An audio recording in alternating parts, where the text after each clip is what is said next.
An unthinking gesture in the square transformed a life and uncovered a secret no one expected. He thought it was just a dog, but the public's reaction changed everything. The sound of the motorcycle echoed, but what came next made the silence feel deafening. A forgotten past met a fragile present, and together they created a story no one will ever forget. The sun shone brightly over Blossom Square that spring afternoon. The gentle aroma of flowers mingled with the laughter of children running carefree among the well-tended flower beds. It was one of those perfect days when time seemed to pass more slowly, as if wanting to eternalize every moment of happiness that hung in the air. Emma walked with careful steps, her small fingers intertwined in the harness of Leo, her inseparable four-legged companion. The golden Labrador, still in training as a guide dog, displayed an elegant bearing and attentive eyes that seemed to absorb every detail of the environment around him. For an 8-year-old girl who couldn't see the world with her own eyes, Leo represented much more than a simple guide. He was her connection to freedom, her bridge to a world she explored through other senses. "Leo, slow down," whispered Emma, feeling the gentle breeze caress her face. The dog immediately adjusted his pace, demonstrating a synchronicity that went beyond training. It was as if he could read the thoughts of his young companion, anticipating her needs with a dedication that touched the hearts of all who observed them. Sarah, Emma's mother, watched her daughter from a nearby bench, her heart overflowing with gratitude as she saw the special bond that had formed between the girl and the animal. After years of struggle and saving to get a guide dog, her little one was finally beginning to regain the independence she so longed for.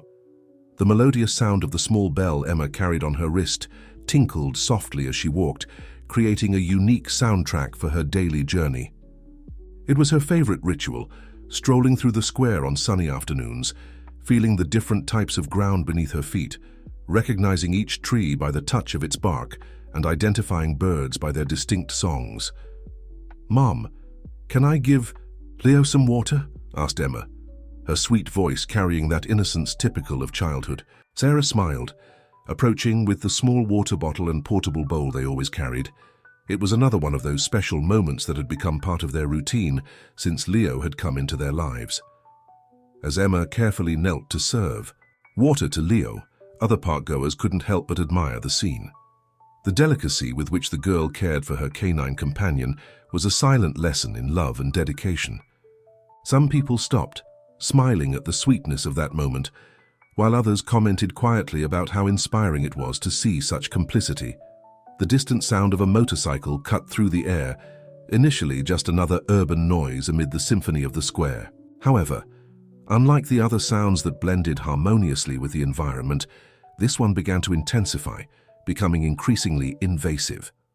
The roar of the engine grew louder, more aggressive, completely out of tune with the peace that had reigned until then. Leo, with his keen instincts, noticed first. His ears moved, catching the direction of the sound that was approaching rapidly. His body, previously relaxed, went on alert, although he maintained the calmness necessary not to alarm Emma.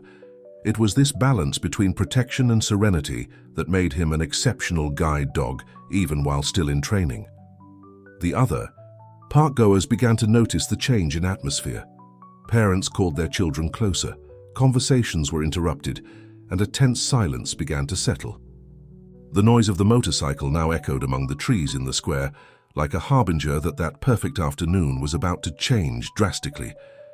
Then he appeared. Nathan Thompson, riding his imported motorcycle, cutting through the space of the square as if it were his private territory. His face displayed that characteristic expression of someone used to having the world at his feet, a mixture of arrogance and indifference that made him known throughout the city. The millionaire businessman seemed intent on demonstrating his contempt for rules and social conventions, using the area intended for pedestrians as his personal track. Emma, even without being able to see, felt the change in the environment. Her hand gripped Leo's harness a little tighter, instinctively seeking the safety her companion always provided. The Labrador, in turn, remained firm beside his protégé, his muscles tensed, ready for any eventuality. If this story interested you, don't forget to subscribe to our channel and give it a like. Tell us which city you're watching us from. We'll continue.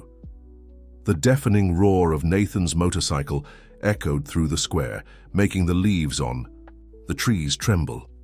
His face, partially covered by his imported helmet, showed no sign of concern for the chaos he was causing in that public space.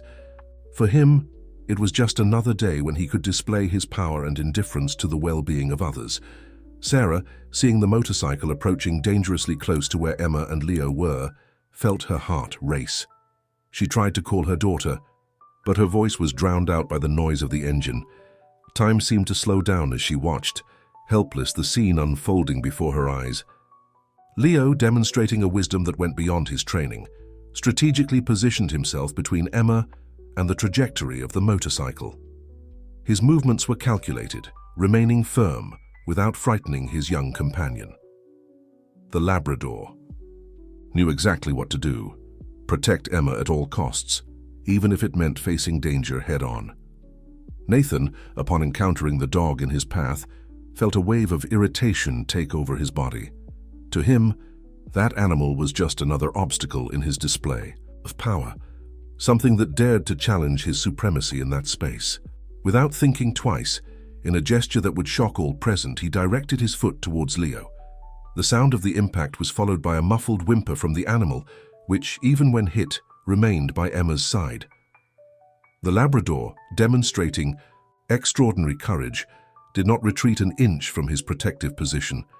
His eyes, normally gentle, now carried a mixture of pain and determination. "Leo?" Emma's voice trembled slightly, her small fingers gripping the harness more tightly. She could sense that something was wrong, but her faithful companion, even injured, remained calm so as not to alarm her further. It was as if he understood that his mission went far beyond being a simple guide. He was the guardian of Emma's dreams and safety. The square, previously filled with sounds of joy and relaxation, was now plunged into a stunning silence. Those present, paralyzed by the shock of the moment, observed the scene with a mixture of horror and indignation. Among them, a young woman with her cell phone captured every second of that crucial moment, her hands trembling as she recorded the act of cruelty. Sarah ran towards her daughter, her legs driven by adrenaline and maternal instinct. As she got close, she could see Leo's teary eyes, which still didn't abandon his protective posture. The Labrador, although visibly shaken, remained like a faithful sentinel beside Emma. Nathan, after his thoughtless act, finally stopped the motorcycle a few meters ahead. As he removed his helmet, his face showed no sign of remorse. On the contrary, his expression was one of pure indifference, as if what he had just done was nothing more than a minor inconvenience in his day. "What's your problem?" His voice cut through the air, laden with arrogance. "It's just a dog, it shouldn't have been in the way."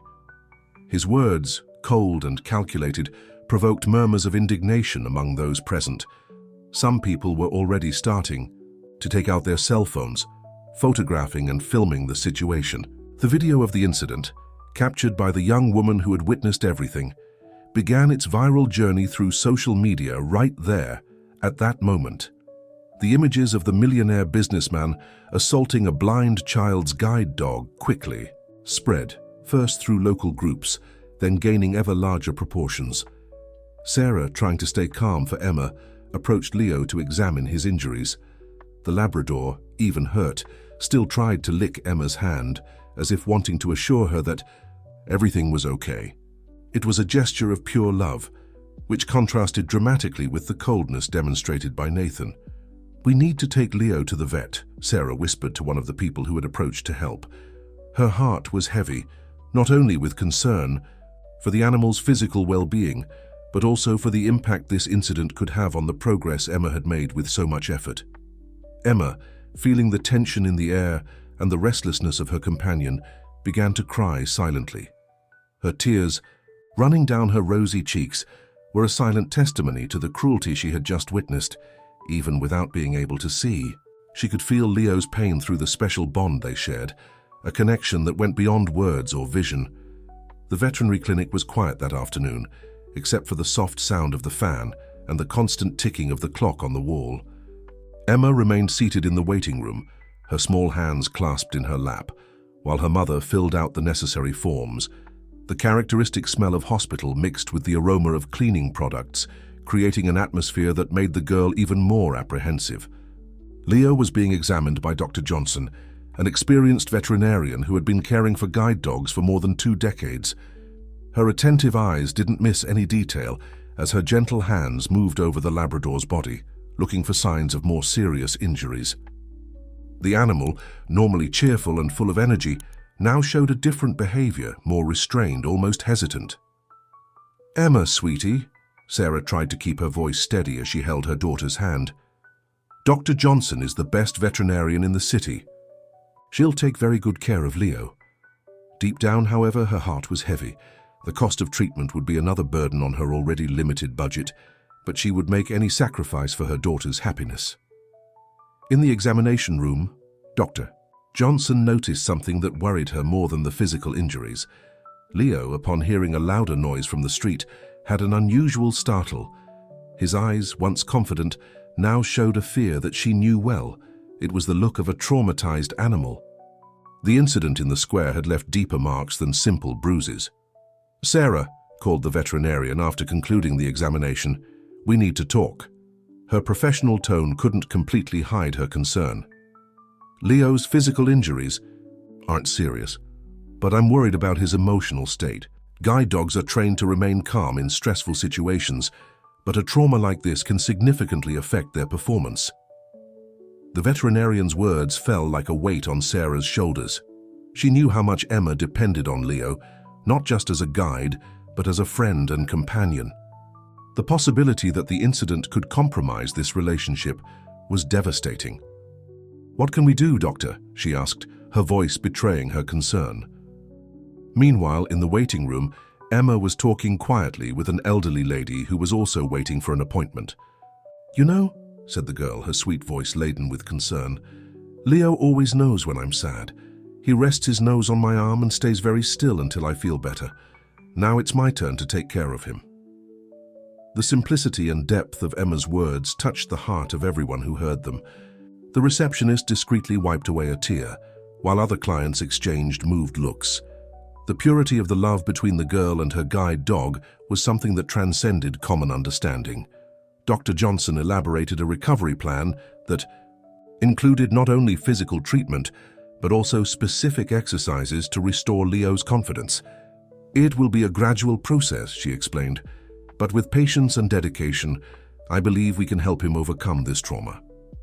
The recommendations were clear: short walks in calm environments, trust exercises, and most importantly, lots of love and patience. The veterinarian also suggested sessions with an animal behavior specialist, something that made Sarah sigh internally, thinking about how she would manage to find resources for this additional expense. "Mom," Emma called when they returned to the waiting room, "can I hug Leo?" Her request, so simple and pure, made all the adults present feel a lump in their throat. With the veterinarian's permission, Leo was brought to Emma. The dog, even still shaken, gently approached his young companion, resting his nose on her hand with that delicacy that only truly special animals possess. The moment of the hug between Emma and Leo was touchingly beautiful. The girl wrapped her small arms around the animal's neck, and he, even with all his pain, remained perfectly still, as if understanding the importance of that gesture. "Everything will be all right, Leo," whispered Emma. "We'll be fine together." As they left the clinic, the sun was already setting, painting the sky with shades of orange and pink. Sarah carried a bag with medications and detailed instructions from Dr. Johnson, but what really weighed on her heart were concerns about the future. How would she help Leo overcome his trauma? How would she keep hope alive in her daughter's eyes? The journey home was silent, each lost in their own thoughts. Emma held Leo's harness firmly, even though it was now her mother who was guiding them. It was as if that simple contact with the harness represented her determination not to let anything separate her from her faithful companion. Nathan Thompson's office, on the top floor of one of the most imposing buildings in the city, had always been his refuge. With its glass walls and panoramic view, it was the place where he felt in total control of his empire. That morning, however, not even the privileged height could isolate him from the whirlwind forming on his social media. The video of the incident in the square had spread like wildfire. On the computer screens of his communication team, the numbers were alarming. Thousands of shares, hundreds of outraged comments, and a hashtag that was already reaching the trending topics. Justice for Leo. Mr. Thompson, his press officer Rebecca entered the room with a worried expression. We need to make an official statement. The press won't stop calling, and our main business partners are starting to question what happened. Her words were met with a gesture of irritation from Nathan, who continued staring fixedly out the window. On his cell phone screen, notifications wouldn't stop coming. There were messages from concerned friends, fierce criticism from strangers, and, what bothered him the most, emails from investors questioning his emotional stability to lead the business. The fortress he had built over the years was beginning to show its first cracks. "It's just a dog," he muttered to himself, but the words sounded empty even to his own ears. Something about that scene continued to disturb him, something that went beyond the negative repercussions and possible consequences for his business. It was the look of the Labrador, firm and protective, who didn't abandon his position even after being attacked. As he tried to maintain his composure in front of his team, long repressed memories began to emerge. Images of another Labrador, who years ago ran through the corridors of his mansion playing with his son. The same son he had lost in a tragic accident, along with all his ability to feel empathy. "Rebecca," he finally called, his voice hoarser than normal, "prepare a statement. Something formal, saying that I regret what happened and that—" His words were interrupted by the sound of his cell phone. It was a message from his sister, the only person who still dared to be brutally honest with him. "Nate, you've become exactly the kind of person our parents taught us not to be."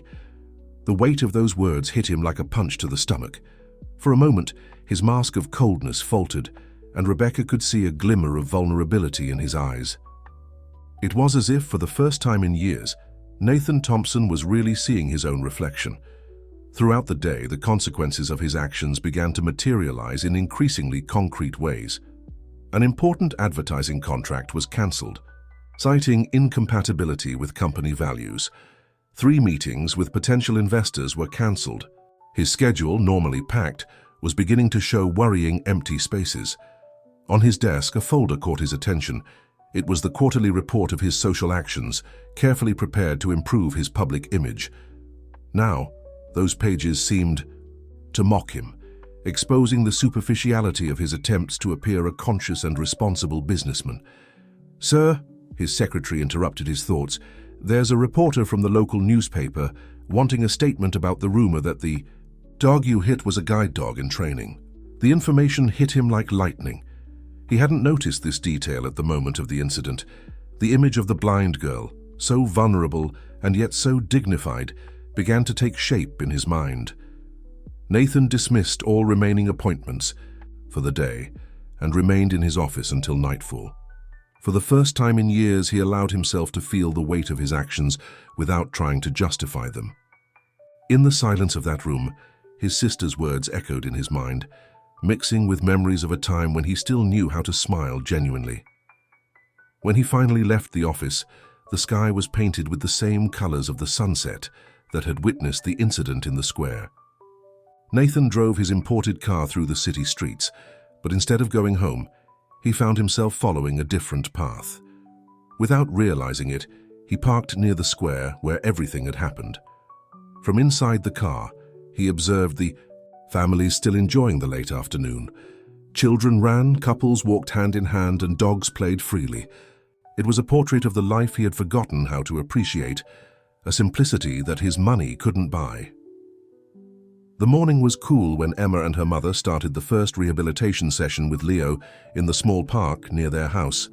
The location had been carefully chosen for being quieter than the central square, with less movement of people, and especially vehicles. Dew still covered the grass, creating a crystalline carpet that reflected the first rays of sun. "Remember what Dr. Johnson said," Sarah gently guided her daughter. "We need to have a lot of patience. Today we'll just walk a little." Emma nodded, holding Leo's harness with that unique mixture of gentleness and determination that only she possessed. The Labrador, in turn, stayed close to the girl, but his attentive eyes revealed a new caution in his movements. It was this balance between protection and serenity that made him an exceptional guide dog, even while still in training. The first steps were hesitant. Leo, previously so confident in his role as a guide, now stopped at every loud sound, his ears moving nervously. Emma, perceiving her friend's insecurity, began to do something no one expected, softly humming a song she used to hear at school. It was a gentle melody, almost like a lullaby that seemed to create a protective bubble around them. "It's okay, Leo," she whispered between the notes of the song. "We're together." Gradually, the Labrador began to relax, finding comfort in the familiar voice of his young companion. It was as if Emma's music created its own language between them, a secret code of trust and love. On the other side of the city, Nathan Thompson was facing his own journey of transformation. After a sleepless night, he found himself doing something completely out of his usual routine, researching guide dogs on the internet. Each article he read, each video he watched, opened his eyes to a world he had never allowed himself to know. "Sir, your meeting with the board starts in 5 minutes," his secretary alerted through the intercom. Nathan, however, barely heard the warning, absorbed in a documentary about the training of these extraordinary animals.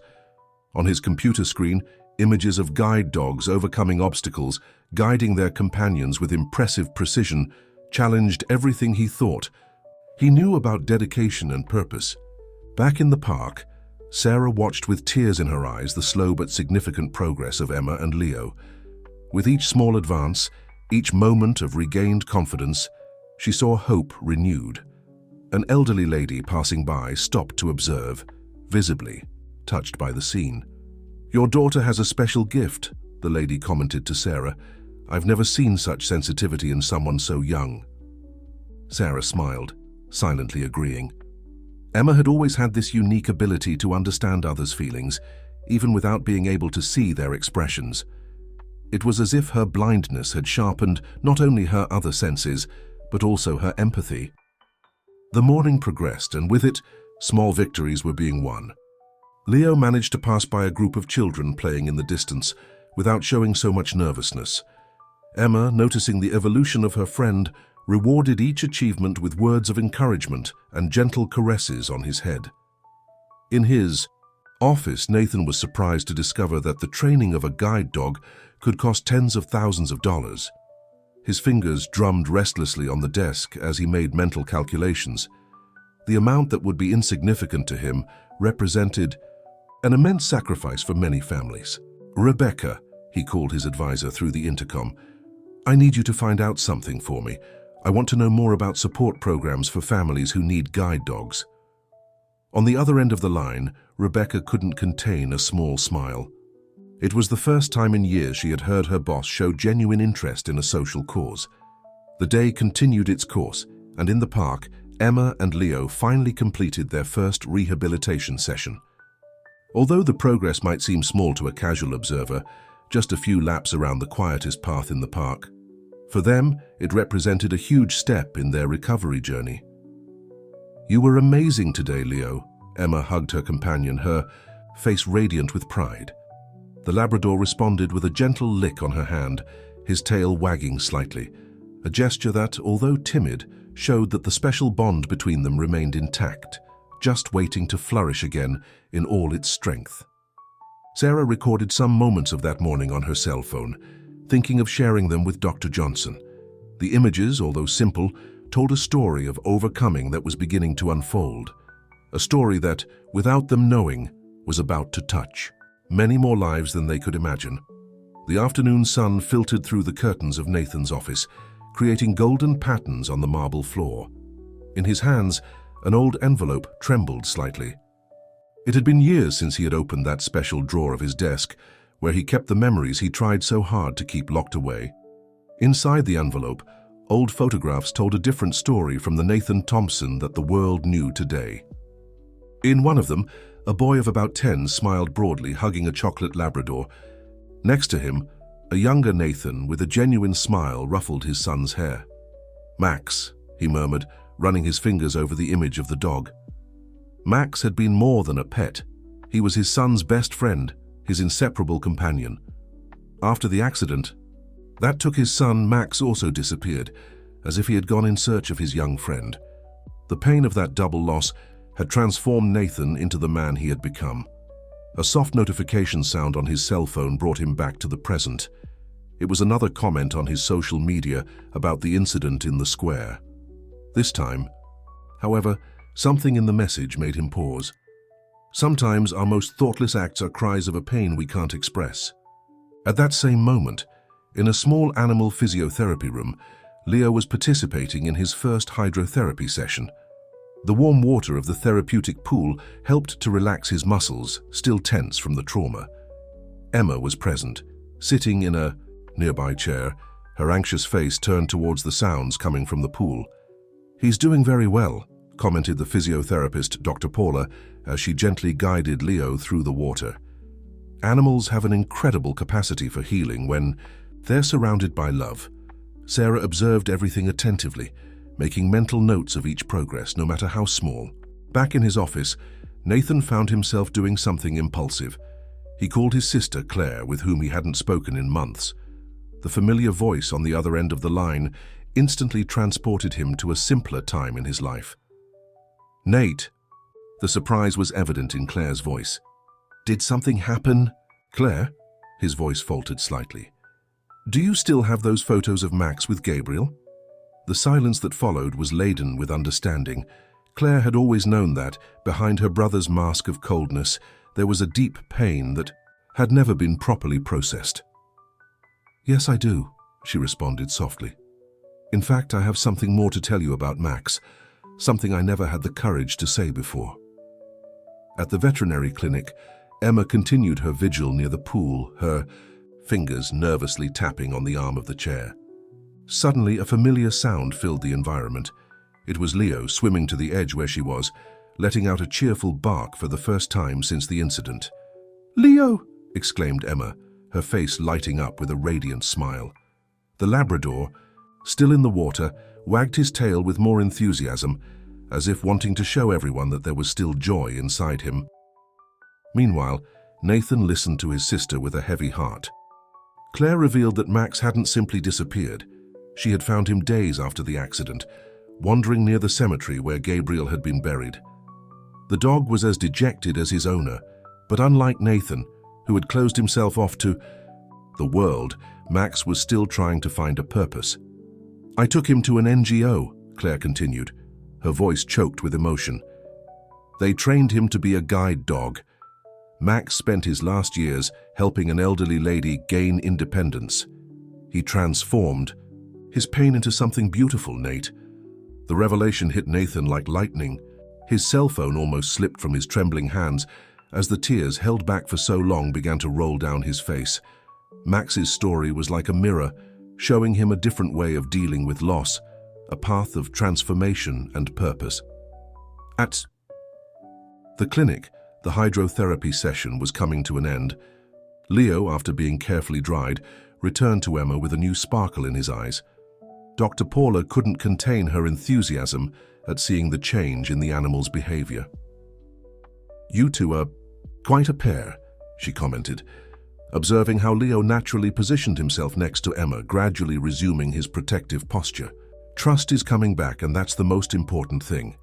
Nathan, still on the phone with his sister, was making a decision that would change not only his life, but that of many other people. "Claire," his voice was now firm, determined, "I need your help. I want to do something meaningful, something that Gabriel and Max would be proud of." The news arrived like a whisper that soon turned into a buzz throughout the city. Nathan Thompson had donated a significant amount to the country's main guide dog training NGO. The amount, discreetly disclosed in a press release, was enough to train at least 10 dogs and provide them free of charge to those in need. However, what no one expected was to see Nathan himself, dressed casually instead of his usual Italian suit, visiting the training center on a Thursday morning.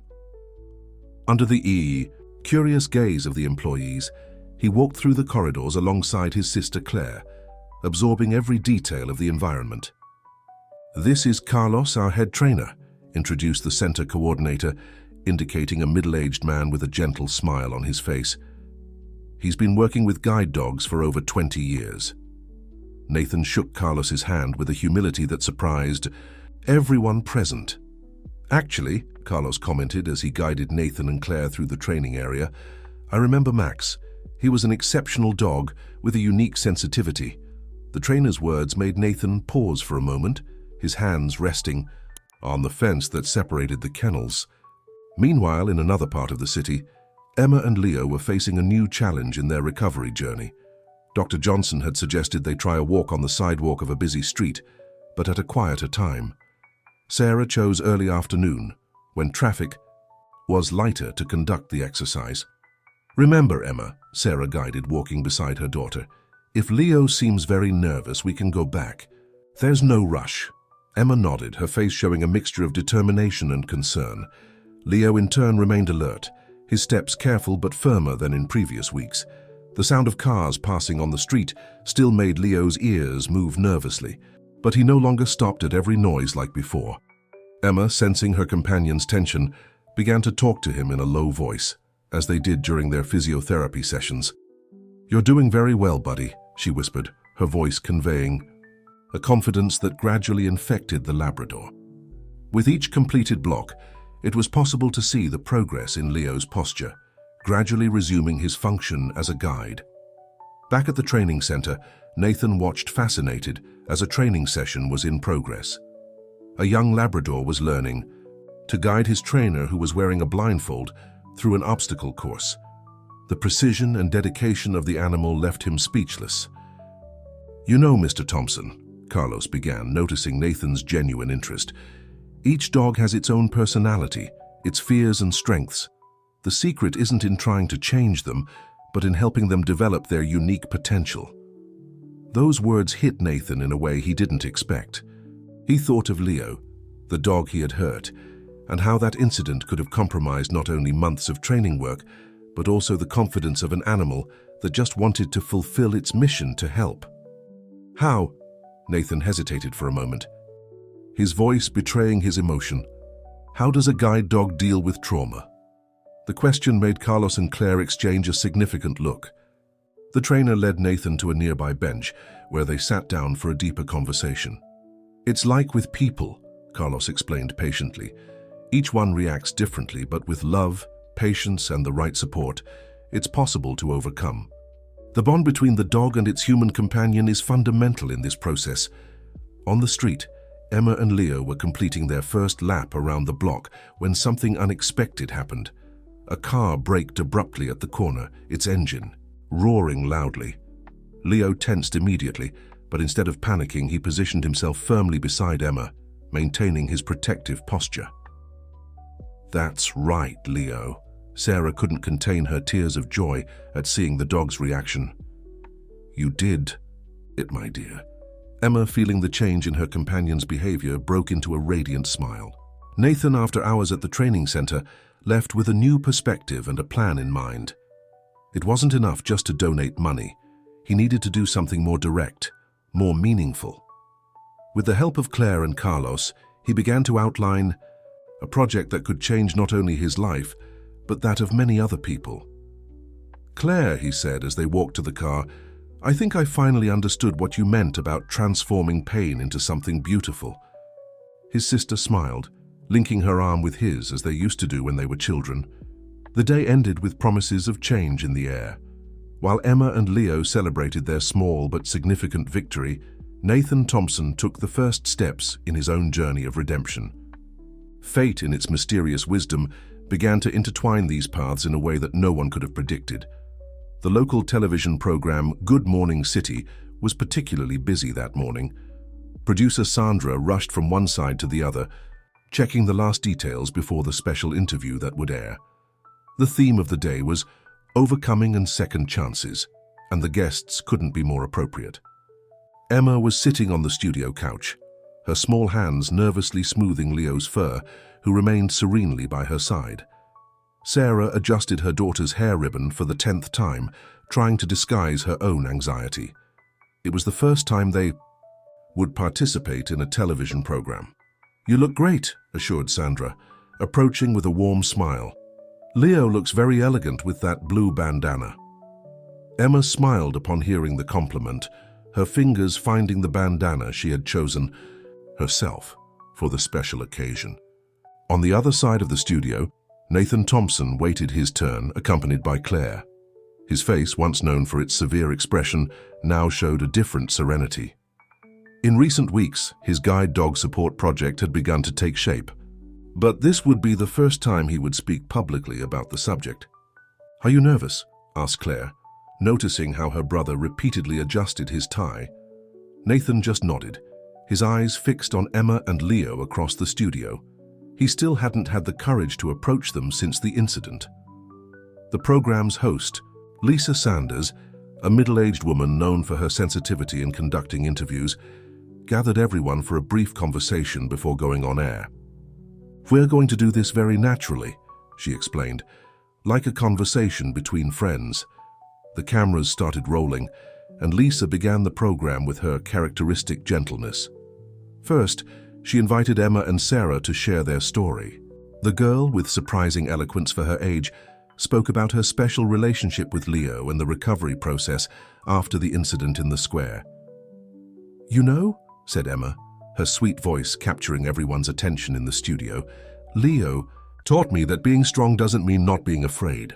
It means continuing to walk even when we're scared." Her words provoked emotional smiles from the production team. When it was Nathan's turn to speak, something unexpected happened. Instead of maintaining the formal posture everyone expected, he got up from his chair and walked towards Emma and Leo. Stopping at a respectful distance, he asked permission to approach. "Emma," his voice trembled slightly, "I spent a lot of time in my life building walls around myself, hurting people and animals without thinking about the consequences, but you and Leo taught me a lesson I'll never forget." The entire studio fell, silent. Only the soft sound of Leo's breathing could be heard.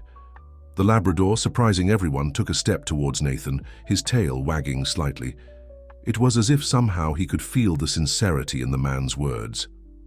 "May I?" Nathan asked. Emma, who nodded curiously. He knelt down to Leo's height, allowing the dog to sniff him. The moment of recognition between the two was captured by the cameras, but its true significance went far beyond the lenses. Sarah watched the scene with tears in her eyes, remembering all the nights she had prayed for a miracle that would help Leo overcome his trauma. Claire, on the other side of the studio, smiled through her own tears, finally recognizing her brother after so many years. "I want to announce something," said Nathan, turning to Lisa but keeping a gentle hand on Leo's head. "We're creating the Max Foundation, in honor of a very special dog that taught me about unconditional love. Our goal is to ensure that no child who needs a guide dog goes without one due to financial reasons." Emma, upon hearing the announcement, broke into a radiant smile. "Does this mean that more children like me will be able to have a friend like Leo?" she asked, her voice filled with hope. "Exactly," replied Nathan, surprising himself with the emotion in his voice. "And I would very much like you and Leo to be our special consultants. No one better than you to teach us about overcoming and true friendship." Lisa, sensing the magic of the moment unfolding in her program, let the conversation flow naturally. The cameras captured every smile, every gesture, every moment of genuine connection between people who, through unexpected circumstances, were discovering the transformative power of forgiveness and understanding. The impact of the television program was far beyond everyone's expectations. In the weeks that followed, the story of Emma, Leo, and Nathan went viral on social media, touching hearts and inspiring people across the country. The hashtag #Max Foundation became a symbol of hope and transformation. In a meeting room specially adapted to receive Emma and Leo, Nathan presented the plans for the foundation's headquarters. The glass walls let in natural light, creating a welcoming environment. On the floor, tactile strips guided the way to different areas, a suggestion Emma had made on her first day as a special consultant. "And here," explained Nathan, gently guiding Emma's hand over a relief model, "we'll have a living space where families can meet the dogs before training begins." His fingers met Emma's over the miniature sensory garden, a moment that perfectly symbolized the bridge they had built between their very different worlds. Sarah observed the scene with a mixture of pride and admiration. Her daughter, who had always demonstrated wisdom beyond her years, was now helping to shape a project that would change the lives of so many other children. Leo, lying near the table, kept his attentive eyes on Emma, but his relaxed posture demonstrated how much he had progressed in his recovery. "Mr. Thompson," called Emma, her voice carrying that unique mixture of sweetness and determination, "can we put swings in the garden? Leo loves the sound they make when they move with the wind." Nathan smiled, making a note on his tablet. Each of Emma's suggestions brought a perspective that only someone living her reality could offer. Claire, who coordinated the administrative part of the foundation, entered the room bringing exciting news. "The registrations for the first group of families have already exceeded our expectations," she announced, barely containing her enthusiasm. "And you won't believe it, Carlos from the training center has agreed to be our technical coordinator." The news was received with joy by everyone. Carlos, with his vast experience and unique sensitivity with animals, was the perfect person to ensure that each guide dog received training appropriate to the specific needs of its future companion. "Emma," Nathan called, his voice soft, "would you like to meet some of the puppies that arrived yesterday? They're the first guide dog candidates for the foundation." The girl's face lit up at the proposal. Leo, sensing his companion's excitement, immediately stood up, ready to guide her. In the specially designed kennel, 6 Labrador puppies played cheerfully. Emma knelt on the floor, allowing the little ones to approach curiously. Her gentle hands caressed each puppy, while she smiled at the affectionate licks she received in return. "This one reminds me of Leo," she commented, holding a particularly energetic puppy. "He has the same energy." Nathan and Claire exchanged emotional looks, remembering Max and how a single dog could change so many lives. Sarah took the moment to share something with Nathan that she had been keeping to herself. "Since the TV program, Leo hasn't shown any more signs of fear or hesitation," she revealed, her voice choked with emotion. "It's as if that encounter had closed a cycle for all of us." Nathan nodded, observing how Leo patiently supervised Emma's interaction with the puppies. The Labrador had become a living example of overcoming, not only for other guide dogs in training, but for everyone who knew his story. "You know," Nathan began while watching Emma play with the puppies, "when I was a child, my father always said that life's greatest lessons come from the most unexpected places. I never really understood what he meant until I met you." At the end of that afternoon, as the sun began to set, casting golden rays through the foundation's windows, Emma made a special request. "Can we have an inauguration party? With music, popcorn, and lots of dogs?" Her suggestion made everyone smile, reminding them that, in the end, it was the simplicity and joy of the little things that made life special. Nathan looked around, at that space that was becoming a symbol of hope and new beginnings.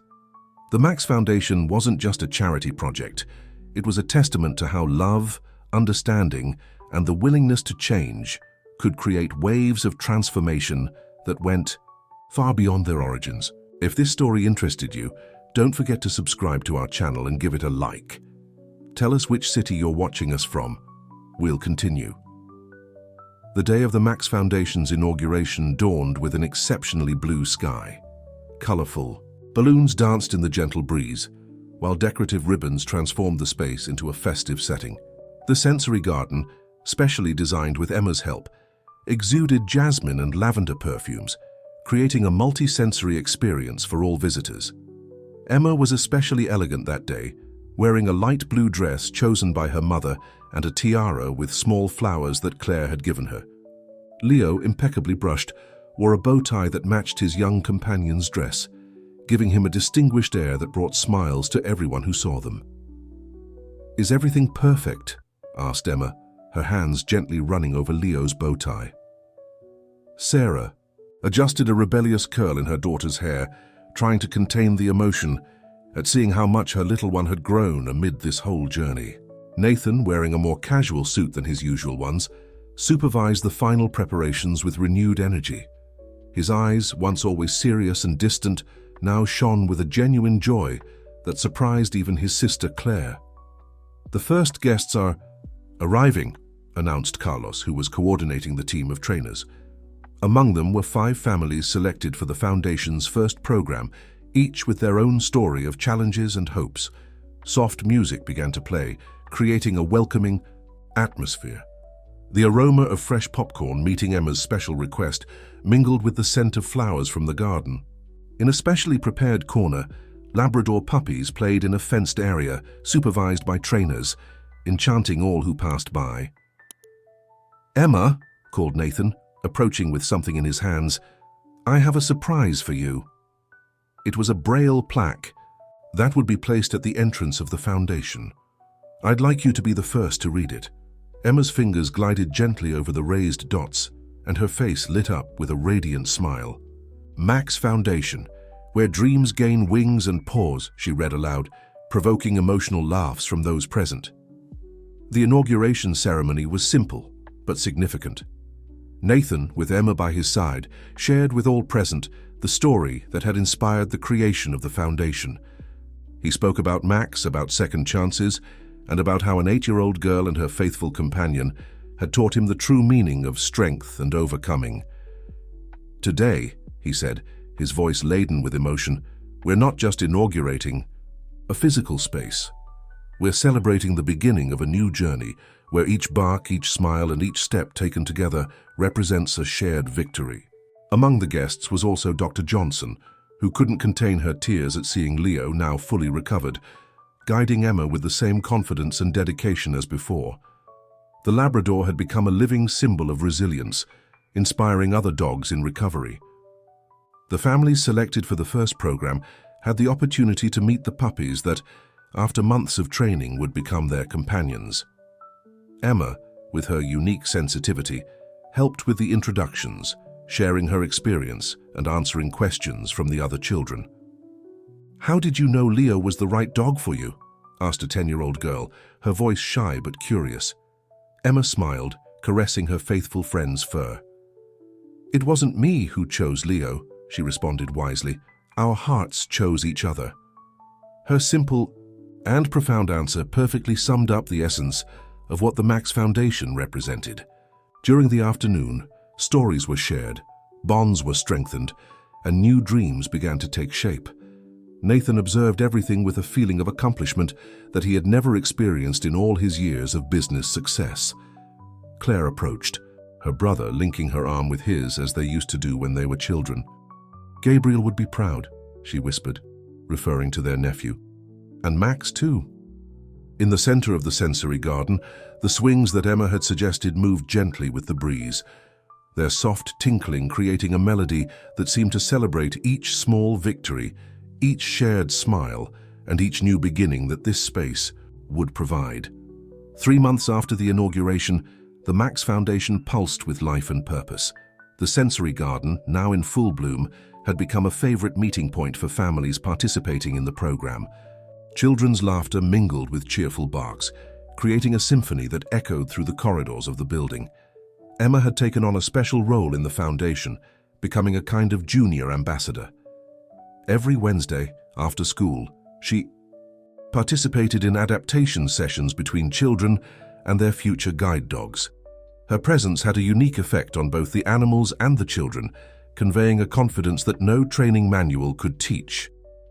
"You need to trust him as much as he trusts you," Emma explained to Peter, a 9-year-old boy who was meeting his future companion. "It's like a dance where you both need to learn the steps together." Leo, always by her side, seemed to confirm her words with a gentle wag of his tail. Nathan, observing the scene through the window of his new office at the Foundation, couldn't help but smile. His office was now decorated with colorful drawings made by the children in the program and photos of the first dogs trained by the Foundation. The change in his life went far beyond the decor.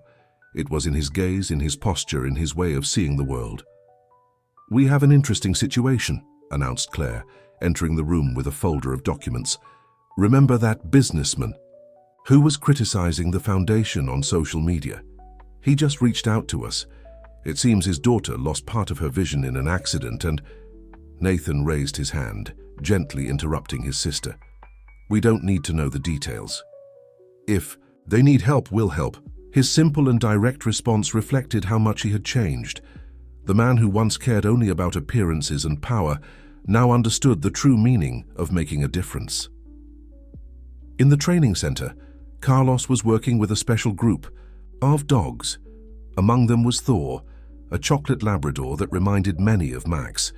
The dog had been rescued from a difficult situation, and initially everyone doubted he could become a guide dog. However, Emma had insisted on giving him a chance. "Sometimes," she had said, "who needs love the most is who has the most love to give." Her words proved true when Thor revealed himself to be one of the most dedicated and intuitive dogs in the program.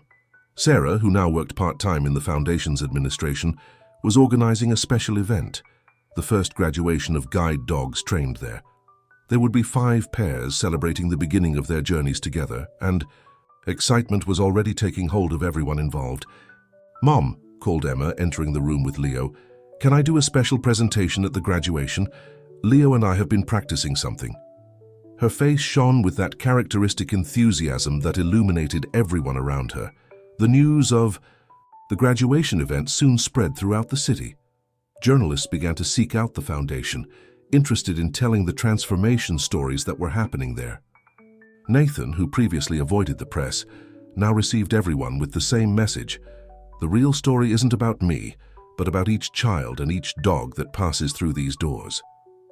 One afternoon, while Emma and Leo were resting under the shade of a tree in the garden, Nathan joined them with a surprise. A special photo album with embossed images that Emma could see with her fingers. Each page told the story of the Foundation, from the incident in the square to that moment. "This is my favorite," said Emma, her fingers gently tracing a photo from the inauguration day. "I can feel everyone's joy." Nathan watched in wonder as she managed to capture the essence of each moment just by touch. In the training center, Thor had just successfully completed a particularly challenging exercise. Carlos couldn't contain his tears as he saw the dog, once so insecure, confidently guiding through a complex course. It was another proof that everyone deserved a second chance. "You know," Claire commented to Nathan as they watched Emma telling stories to a group of children and their future guide dogs, "sometimes I think it wasn't you who saved the Foundation. It was the Foundation that saved you." Nathan nodded, deeply understanding his sister's words. Each bark, each smile, each small achievement he witnessed, there was a reminder of life's true purpose. The Max Foundation had become more than a project. It was a place where miracles happened daily, where hearts healed and where love proved to be the most transformative force in the world. The big day of the Max Foundation's first graduation finally arrived. The auditorium was decorated with flowers and ribbons in the Foundation's colors, blue and gold.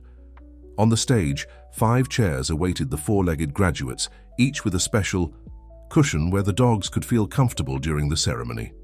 Emma had spent the previous week rehearsing her special presentation with Leo.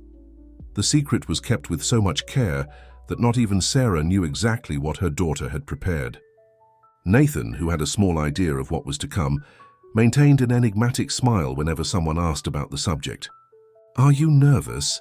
asked Claire, helping Emma arrange her dress before the ceremony. The girl shook her head, her fingers playing distractedly with the ribbon that adorned Leo's neck. "Leo told me everything will be fine," she replied with that charming simplicity that touched everyone's heart. Claire smiled, once again marveling at the wisdom hidden behind that sweet innocence. The auditorium began to fill up. Families, friends, volunteers, and supporters of the Foundation took their seats, creating an excited buzz of expectation. Among the special guests was Dr. Johnson, who couldn't contain her tears at seeing how her little patient had become an inspiration to so many. Carlos, impeccable in his chief trainer uniform, made the final adjustments to the medals that would be given to the graduating dogs. Each one had been specially designed with the name of the dog and its human companion, symbolizing the unique union that was formed between them. Thor, the chocolate Labrador that had surpassed all expectations, would be one of the graduates. His story of overcoming had become a symbol of the Foundation's work, proving that with love and dedication, any obstacle could be overcome. Nathan took the stage to open the ceremony. His speech, unlike the corporate presentations he used to make, came straight from the heart. Today, we celebrate not just the graduation of 5 extraordinary guide dogs, he began. We celebrate the transformative power of unconditional love. The auditorium lights dimmed gently, and a spotlight illuminated the center of the stage. It was time for Emma and Leo's special presentation. The girl walked confidently to the microphone, guided by her faithful companion. When I was younger, her sweet voice filled the auditorium, I thought not being able to see was the hardest thing in the world. But then, Leo came into my life and taught me that there are many ways to see with the heart. A soft piano began to play in the background, and Emma started to sing a song she had composed especially for the occasion. It was a simple melody, but its words spoke of friendship, trust, and unconditional love. Leo, sitting beside her, accompanied the rhythm with a gentle wag of his tail, as if understanding every word. There wasn't a dry eye in the auditorium when Emma finished her presentation. The simplicity and purity of her message had touched each person present in a unique way. Nathan, who was watching from the side of the stage, felt his heart overflow with gratitude for being part of this extraordinary journey. The ceremony continued with the presentation of the medals. Each graduating pair, dog and its new companion, came to the stage to receive their certification. Thor, gracefully guiding a 10-year-old girl named Julia, drew emotional applause from the audience. "Look at that," whispered Carlos to Claire. "Who would have thought that scared dog would turn into such an extraordinary guide?" Claire smiled, thinking about how the same observation could be made about her brother. At the end of the ceremony, Nathan had one last surprise.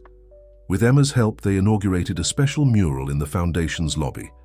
It was a tactile wall that told Max's story through textures and reliefs, allowing everyone, sighted or not, to see the inspiration behind that special place. "This mural," Emma explained to those present, her fingers gently tracing the shapes, "reminds us that every dog has a story to tell, and every person has a heart to open." As families gathered for the celebration that followed, with music, laughter, and many hugs, Nathan observed the environment with a serene smile. The Max Foundation had become more than he had ever dreamed. It was a place where miracles happened daily, where hearts healed, and where love proved to be the most transformative force in the world. A year had passed since the inauguration of the Max Foundation. The small project that had begun as a gesture of redemption had transformed into a national reference in guide dog training. Success stories multiplied, and the waiting list grew, every day bringing new challenges and possibilities. On that special morning, Emma was particularly excited. The foundation would receive a visit from representatives of other cities interested in replicating the project. Dressed in her official junior ambassador uniform, a blue t-shirt with the foundation's logo in relief, she prepared for another special day alongside Leo. "Do you think they'll like our presentation?" Emma asked Leo, as she adjusted the bow tie that had become his trademark. The Labrador responded with a soft bark, as if wanting to reassure his young companion. Nathan, observing the scene from afar, couldn't help but smile. The transformation in his life was so profound that sometimes he had difficulty recognizing the man he used to be. His office at the foundation, once a formal space, was now decorated with children's drawings and photos from graduations. Each image told a story of overcoming and love. "The representatives have arrived," announced Claire, entering the room with an excited expression. "And you won't believe it, among them is Dr. Robert, that veterinarian who cared for Max in his last days." The news caught Nathan by surprise. Dr. Robert had been more than a veterinarian. He had been one of the few people who understood his pain at the time. The reunion promised to be emotional. In the training center, Carlos was conducting a special demonstration with the new class of dogs. Among them was Luna, a Labrador who had been rescued from the streets and who, like Thor, was surpassing all expectations. Emma had developed a special affection for her, perhaps recognizing in the dog the same determination she saw in Leo. "Luna has a natural gift," Carlos explained to the visitors as the dog perfectly performed orientation exercises. Like all our dogs, She teaches us daily that it's not our obstacles that define us, but our ability to overcome them. Emma and Leo's presentation was the highlight of the visit. With a confidence that impressed everyone, she guided the visitors through the sensory garden, explaining how each element had been designed to create meaningful experiences for both the dogs and their future companions. "You know," she said, stopping near the swings that had become her favorite spot, "when we can't see with our eyes, we learn to see with our hearts. And guide dogs are masters at teaching us this." Dr. Robert, who was observing everything with misty eyes, approached Nathan. "When I cared for Max," he commented quietly, "I never imagined that sad story would turn into something so beautiful. It's as if he were here somehow through each of these dogs." The afternoon progressed with productive meetings and exchanges of experiences. The visitors were particularly impressed with the post-graduation follow-up program developed by the Foundation, which ensured continuous support for families and their guide dogs. Sarah, who now coordinated this program, proudly shared the results achieved. "We don't just form pairs," she explained. "We build families. Each dog that leaves here takes a piece of our heart, but brings back stories that inspire us to continue." At the end of the day, as the visitors said goodbye with promises of future partnerships, Emma did something that surprised everyone. She asked to speak into the microphone and, with Leo faithfully by her side, shared a dream. "I want all children who can't see with their eyes to have the chance to see with their hearts, as I learned with Leo. And I want all the special puppies, like Luna, to have the chance to show how extraordinary they are." Her words, so simple and profound, perfectly summarized the mission of the Max Foundation. Nathan, observing the scene, felt his heart overflow with pride and gratitude. What had begun as an attempt to repair a mistake had transformed into a movement of love that surpassed all expectations. Claire approached her brother, linking her arm with his as they used to do when they were children. "You know," she said softly, "I think we've finally found the true meaning of success." Nathan nodded, his eyes fixed on Emma and Leo, who were now playing with Luna in the garden. The sound of the girls' laughter mixed with the cheerful barks of the dogs was the most beautiful music he had ever heard. It was the melody of transformation, of new beginnings, and of unconditional love. Autumn arrived gently in the city, painting the trees of the sensory garden with shades of red and gold. It was a special time at the Max Foundation, not only for the natural beauty that was settling in, but because the annual talent festival was approaching, an event that had become a tradition after Emma's suggestion.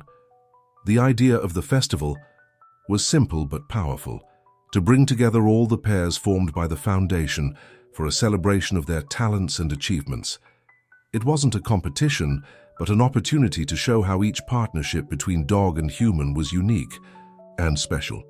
"We need more yellow flowers in the decoration," Emma insisted as they planned the event. "Yellow is a happy color, I can feel its warmth." Her sensitivity to colors, even without being able to see them, always impressed everyone. It was as if she could see with her heart in a way that many eyes couldn't.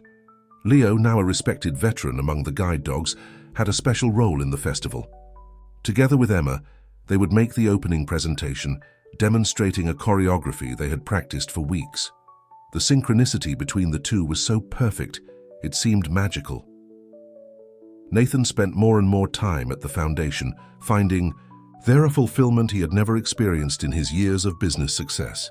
His old business meetings had given way to planning sessions with the team, where each idea was evaluated not for its financial potential, but for its ability to touch lives. "Look at this," called Claire, showing her brother a video on her cell phone.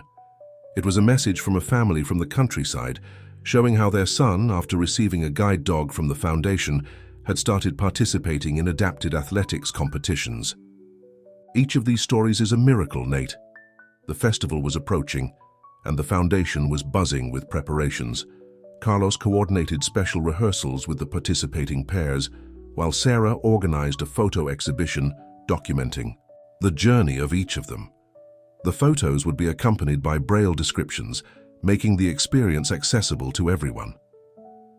One afternoon, during the preparations, something magical happened.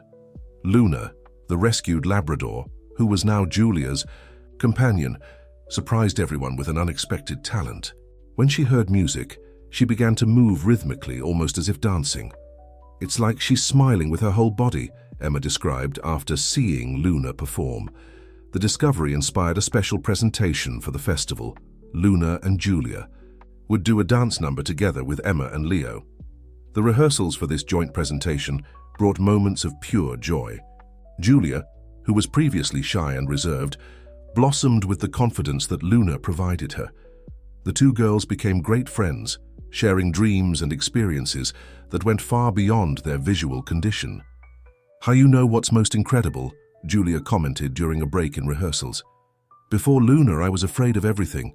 Now, I feel like I can do anything." Emma smiled, perfectly understanding the feeling. That was exactly how Leo made her feel. The eve of the festival arrived with a special surprise. Dr. Robert, who had become a frequent collaborator of the foundation, brought an exciting discovery: old photos of Max he had found in his archives. Among them, one captured a special moment, Max guiding an elderly lady through a park, his eyes shining with the same dedication now seen in Leo, Luna, and all the other foundation dogs. Nathan observed the photos with tears in his eyes. "He always knew his purpose," he murmured, gently running his fingers over the image, "even when I was too lost to understand." Night was falling gently over the foundation, and the last lights of the day painted the sky with shades of pink and orange. In the sensory garden, Emma and Leo rested on their favorite swing, the same one that had inspired so many special moments over the past year.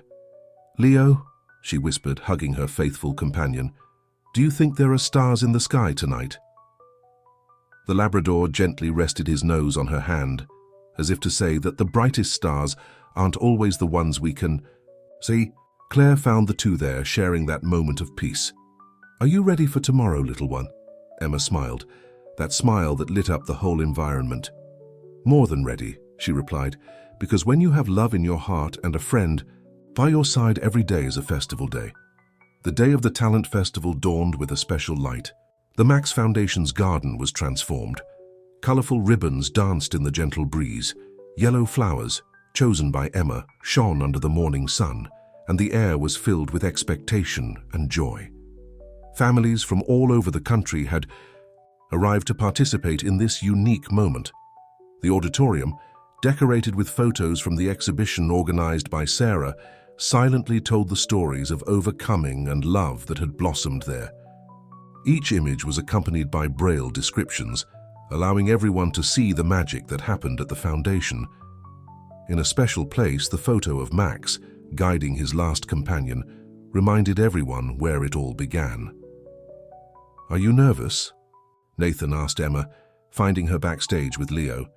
The girl was adjusting the blue ribbon on her faithful companion's neck, her fingers moving with the precision that only love can give. "Actually, no," she replied, smiling. "Leo told me it's going to be a perfect day." Nathan was surprised to realize that he now found it completely natural, the way Emma communicated with her guide dog. He had learned that some types of language go beyond words. The festival began with a packed auditorium. Claire, in the role of Master of Ceremonies, welcomed everyone with barely contained tears in her eyes. "Today," she said, "we're not just celebrating talents, we're celebrating miracles that happen every day when we open our hearts to unconditional love." Emma and Leo's opening presentation drew emotional applause from the audience. Together they demonstrated a series of synchronized movements that went far beyond the basic training of a guide dog. It was a dance of mutual trust, a demonstration of how two hearts can beat in perfect harmony. Soon after, Luna and Julia joined them on stage. The transformation of the rescued Labrador into a graceful dancer moved everyone, especially Dr. Robert, who had cared for her in the first days after her rescue. Julia, once so shy, now radiated confidence alongside her companion. The presentations followed, each unique in its own way. Thor, the chocolate Labrador who had overcome all obstacles, demonstrated with his young companion how they could navigate a complex obstacle course with grace and precision. Other dogs showed special skills they had developed with their companions. Some sang, others performed elaborate tricks, but all demonstrated that special connection that only a guide dog and its companion can have. During the intermission, Nathan found a moment to talk with Dr. Robert. "You know," said the veterinarian, "in all my years of practice, I've never seen anything like this. You didn't just create a foundation, you created a place where miracles happen daily." The most touching moment of the festival came when all the pairs gathered on stage for the final number. Emma had suggested something special. Each guide dog and its companion would demonstrate their own interpretation of what their love for each other was like. The result was a unique presentation, where each pair shone in their individuality while contributing to a greater harmony. At the end of the festival, Nathan took the stage for a special announcement. The Max Foundation was expanding. New centers would be opened in other cities, bringing hope and possibilities to even more people. But the real surprise came next. "Today," he said, his voice choked with emotion, "I want to announce the creation of the Max Award for Innovation in Accessibility. Each year we will fund projects that, like our four-legged friends, help break down barriers and build bridges between hearts." Emma, beside Leo, smiled radiantly. Her dream of helping other children was getting bigger and bigger. Julia, Luna, Thor and all the other dogs and their companions were living proof that there are no limits when love guides the way. As the sun began to set, casting golden rays through the auditorium windows, Nathan watched the family saying goodbye with hugs and promises to meet again. Claire approached, placing her hand on his shoulder. "Max would be proud," she said softly, "not just of you, but of all of us." In the sensory garden, Emma and Leo rested on their favorite swing one last time before going home. The soft sound of the wind in the leaves and the distant tinkling of wind chimes created a perfect melody for that moment. "You know, Leo," Emma whispered, hugging her faithful friend, "some people think that not being able to see is living in darkness. But they don't know that when you have love in your heart, every day is full of light."